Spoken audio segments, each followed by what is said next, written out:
The harsh wind carried the scent of rain as Owen Everett stood at the edge of his property, watching the storm clouds gather over the Montana horizon. It had been exactly 1 year since he'd buried his beloved Sarah, and the weight of that knowledge crushed him like a physical burden as he realized what other significant date had completely slipped his mind. Today would have been her 31st birthday. The revelation struck him like a blow to the chest. Owen removed his weathered Stetson and ran a calloused hand through his sun-bleached brown hair, his throat tightening with shame. How could he have forgotten? Sarah had always made such a fuss about birthdays, insisting they celebrate even during the leanest years of their marriage.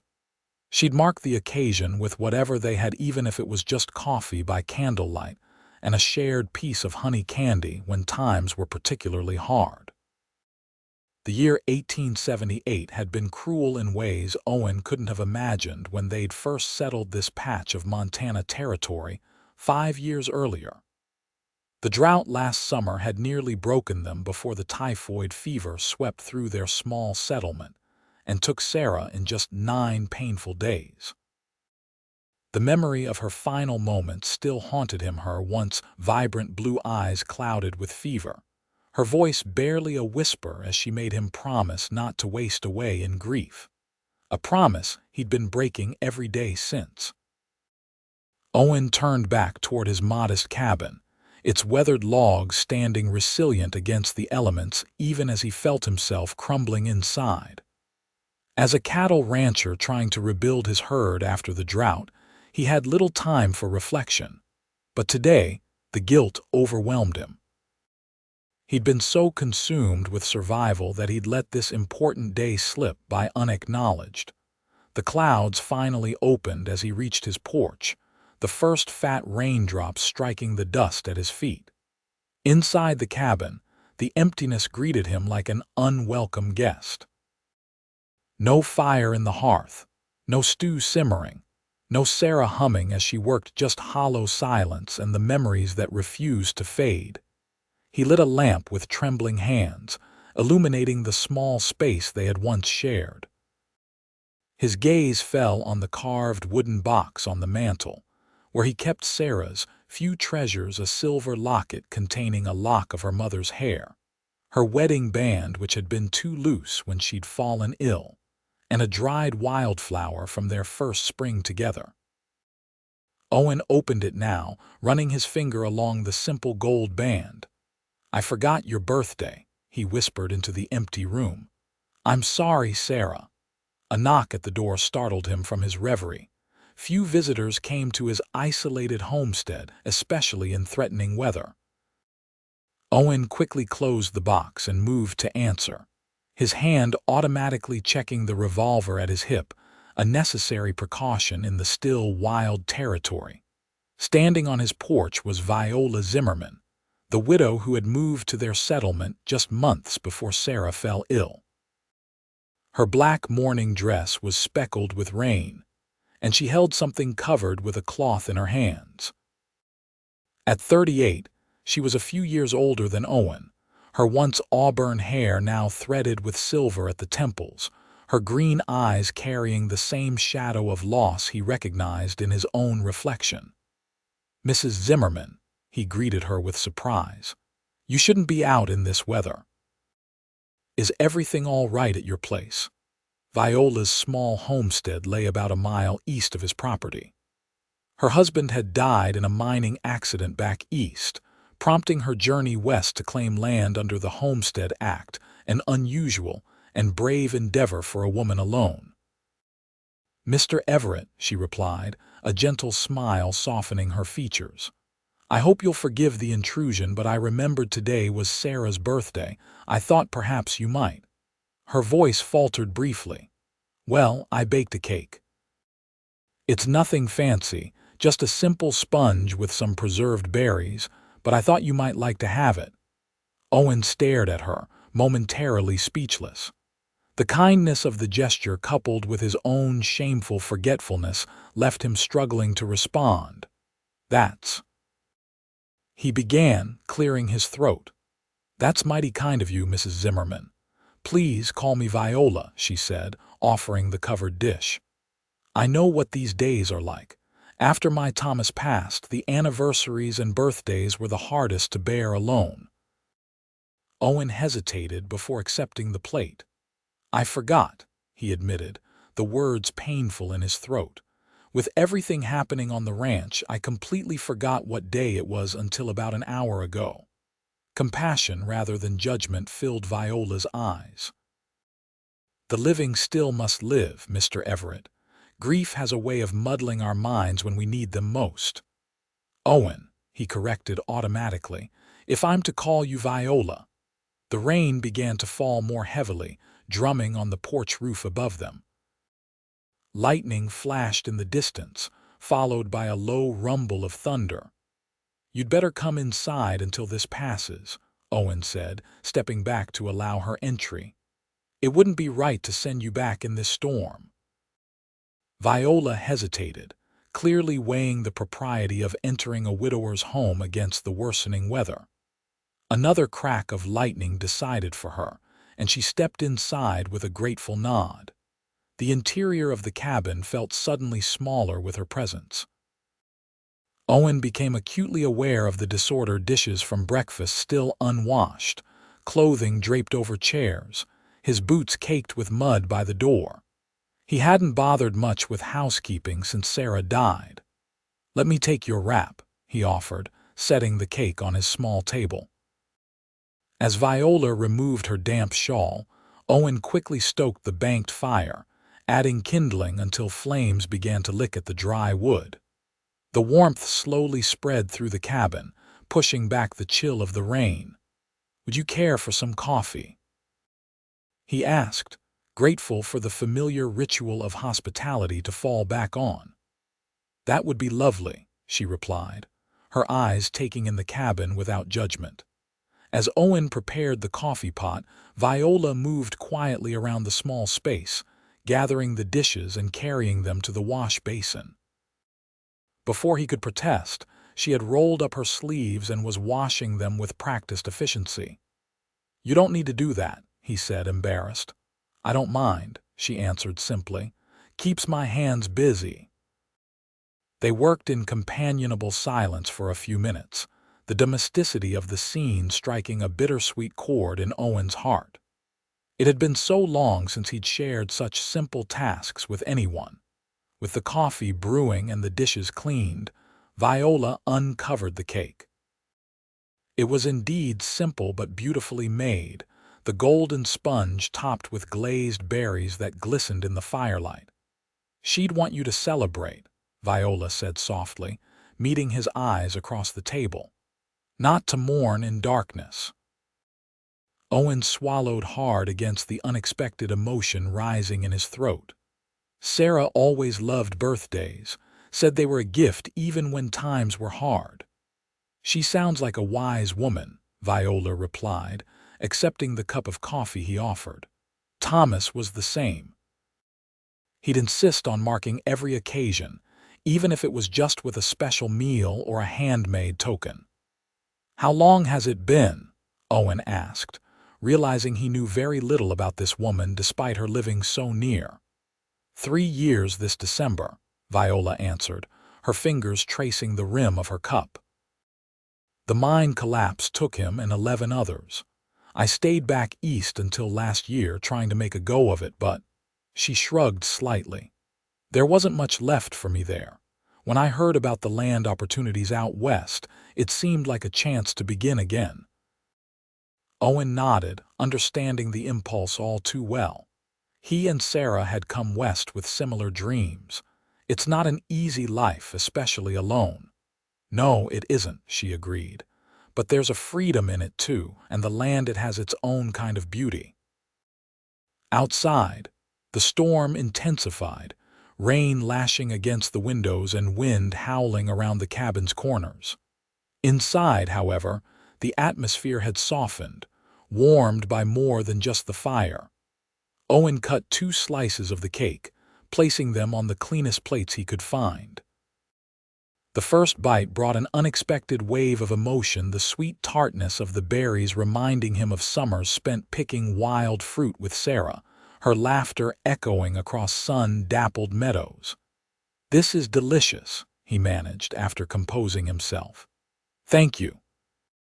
"My mother's recipe," Viola said with a small smile.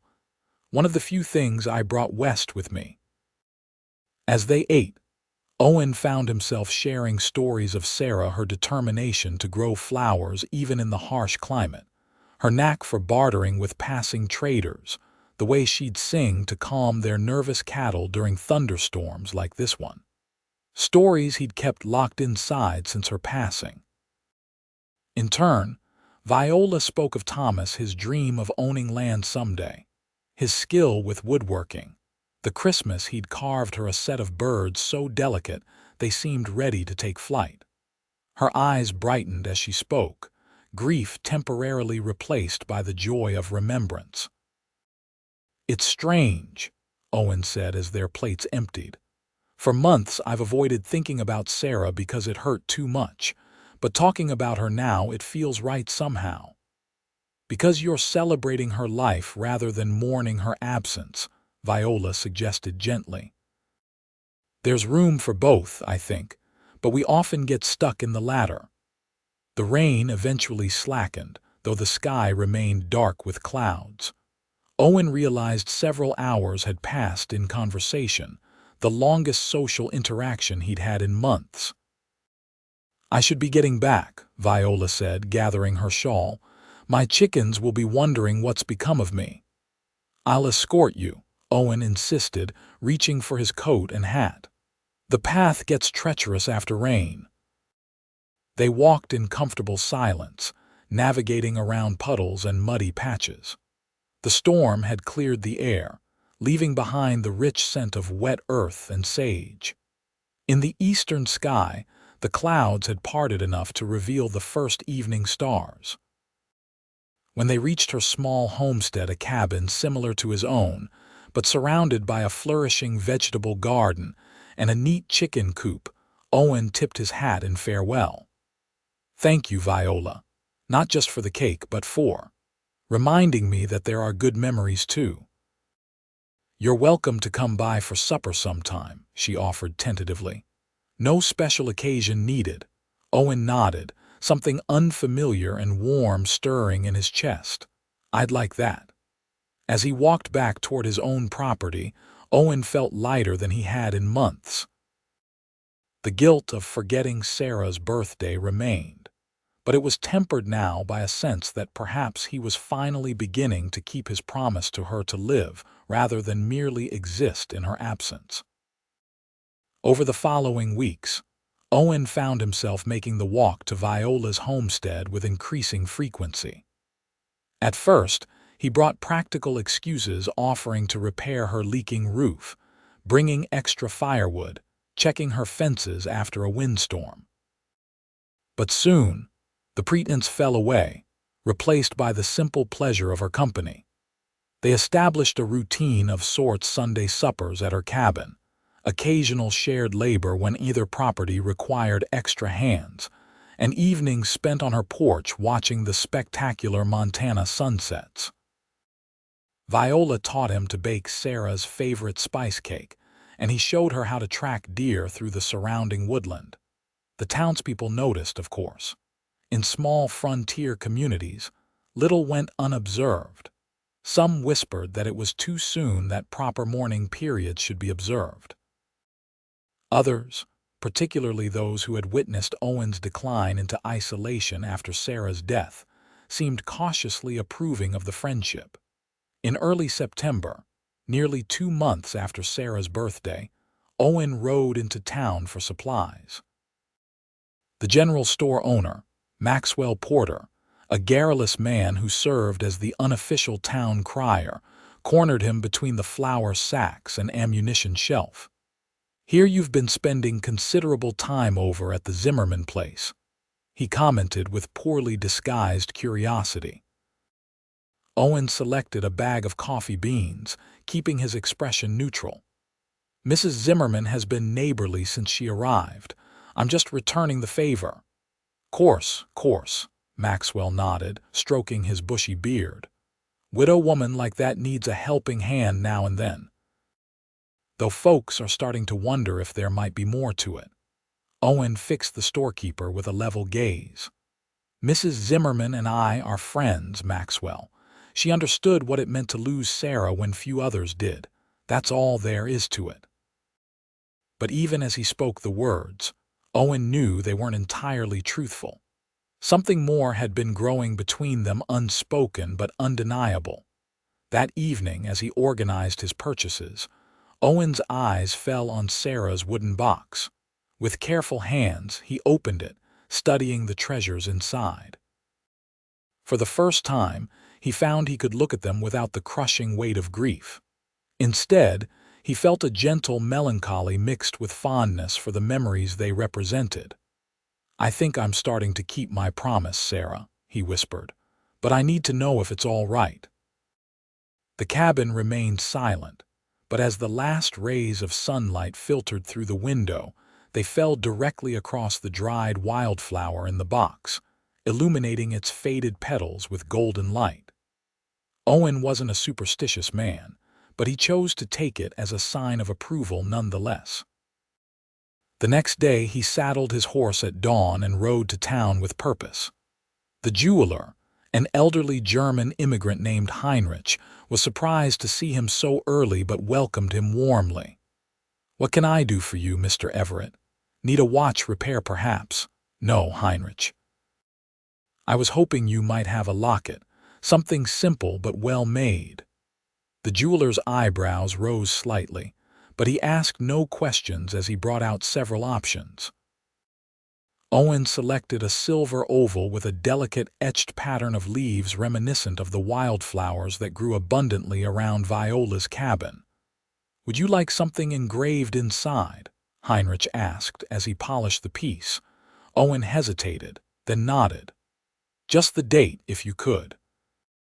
"September 12, 1878. Today's date," the jeweler observed with a small smile. "I can have it ready by this afternoon." Owen thanked him and left to complete his other errands, including a visit to the town's small bookshop, where he purchased a volume of poetry he had noticed Viola admiring during their conversations. When he returned to collect the locket, Heinrich had wrapped it carefully in soft cloth and placed it in a small wooden box not unlike the one that held Sarah's treasures. "It is good to see you looking forward again, Mr. Everett," the elderly man said kindly as Owen paid him. "The heart is remarkable in its capacity to love more than once." The words followed Owen as he rode back to his ranch, turning them over in his mind. Was that what he was feeling? Was it possible to honor what he had shared with Sarah while opening his heart to Viola? The question both troubled and excited him. That evening he washed thoroughly, trimmed his beard, and put on his best shirt before making the now familiar walk to Viola's homestead. The sun was beginning to set, painting the wide Montana sky in dramatic strokes of orange and purple. As he approached, he saw her on the porch, feeding scraps to the stray cat that had recently adopted her cabin. She looked up at his approach, surprise and pleasure warming her features. They hadn't arranged to meet today, but she seemed delighted by his unexpected visit. "Owen, I didn't expect to see you this evening." "I hope I'm not intruding," he said, suddenly nervous, the gifts feeling heavy in his pocket. "Not at all. I was just about to have some tea. Would you care to join me?" He nodded, following her inside the cabin. Unlike his own, her space was warm and inviting, filled with small touches that made it a true home. Hand-sewn cushions on the chairs, dried flowers arranged in bottles, shelves lined with the few books she'd brought from back east. As she prepared the tea, Owen gathered his courage. "Viola, I wanted to thank you properly." She turned, looking puzzled. "For what?" "For that day, Sarah's birthday. For reminding me that grief isn't the only way to honor someone you've lost. For helping me remember how to live again." Her cheeks flushed slightly. "I only did what I would have wanted someone to do for me." "It was more than that," Owen insisted gently. "You've become important to me, Viola, more than I expected, more than I thought possible." The teapot forgotten, she met his gaze steadily. "You've become important to me too, Owen." He reached into his pocket and withdrew the book first, offering it to her with slightly trembling hands. "I noticed you admiring this in town last month." Viola accepted it with genuine delight. "Tennyson." "Oh, Owen, thank you. I had to leave so many of my books behind when I came west." "There's something else," he said, producing the small wooden box. "If it's too soon or unwelcome, I'll understand completely." Her eyes widened as she opened the box to reveal the silver locket. "It's beautiful," she whispered, running her finger over the etched pattern. "Open it," he encouraged. Inside, she found the engraved date. September 12, 1878, today. "I thought," Owen paused, searching for the right words. "Sarah always believed birthdays were for celebrating life. Today marks the day I finally understood what she meant. The day I chose to truly live again, if you'll have me." Tears shimmered in Viola's eyes, but her smile was radiant. "I would be honored, Owen." He took the locket from her hands, stepping behind her to fasten it around her neck. When he turned her to face him, the silver gleamed against the simple fabric of her dress, catching the last golden light of sunset through the window. Their first kiss was gentle, tentative, a beginning rather than an ending. When they parted, Owen felt not the guilt he had feared but a profound sense of rightness, as if his life had been realigned to its proper course. They spent that evening planning their future, practical discussions of combining their properties, emotional conversations about how to honor their respective pasts while building something new together. By the time Owen left, the stars were bright overhead, lighting his way home with their steady glow. The following spring, on a perfect May morning, Owen and Viola were married in a simple ceremony beside the creek that ran between their properties. The entire settlement turned out to celebrate, bringing food, music, and well wishes for the couple who had found unexpected happiness in each other. As a wedding gift, the community helped them build a new cabin at the meeting point of their two homesteads, larger than either of their original homes, with wide windows to capture the magnificent views of mountains and prairie. On their first night in their new home, Owen presented Viola with a second gift, a carved wooden box similar to the one that held Sarah's treasures. Inside was a pressed wildflower from the spot where they had exchanged their vows. "For our memories," he explained. "The ones we'll make together." Viola placed the box on their mantel next to the one containing Sarah's mementos and Thomas's carved birds. "The past and the future, side by side," she said softly, "just as it should be." 1 year later, almost to the day, their happiness expanded with the birth of their daughter, whom they named Lily after the wildflowers that had been blooming on the day they married. The little girl brought new joy to their lives, her curious nature and ready smile a daily reminder of life's capacity for renewal. On the morning of Sarah's birthday in 1880, Owen woke early. Careful not to disturb Viola and their 5-month-old daughter, he slipped outside to watch the sunrise. The landscape before him was transformed from when he had stood in that same spot 2 years earlier, the combined ranch flourishing. The gardens expanded, the cattle herd rebuilt and growing. As the first golden rays touched the distant mountains, he heard the cabin door open behind him. Viola joined him on the porch, Lily sleeping peacefully in her arms. "I made her birthday cake," Viola said quietly. "I thought we might take some flowers to her grave today." Owen wrapped his arm around his wife's shoulders, drawing her close. "She'd like that. And she'd be pleased to see us now, I think." "I believe she would," Viola agreed, her eyes reflecting the rising sun. She loved you enough to make you promise to live fully. That kind of love extends beyond life itself. Together they watched the sun climb higher, illuminating the land they had tamed together, a testament to perseverance, to second chances, and to the healing power of love found when least expected but most needed. Later that day, they stood hand in hand beside Sarah's grave, Lily cradled against Owen's chest.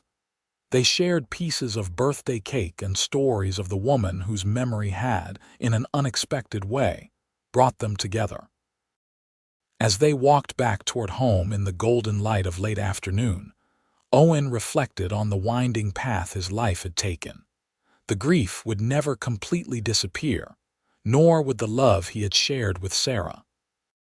But alongside that love had grown something equally powerful and true: his love for Viola and their daughter, and the life they were building together. Different loves, existing not in competition but in harmony, each making him more fully himself. That evening, as they sat on their porch watching another spectacular Montana sunset, Viola's head resting against his shoulder and Lily sleeping contentedly in her cradle beside them, Owen felt a profound sense of gratitude wash over him. "Happy birthday, Sarah," he whispered to the painted sky. And in the gentle Montana breeze that rustled the wildflowers surrounding their home, he could almost hear her answer,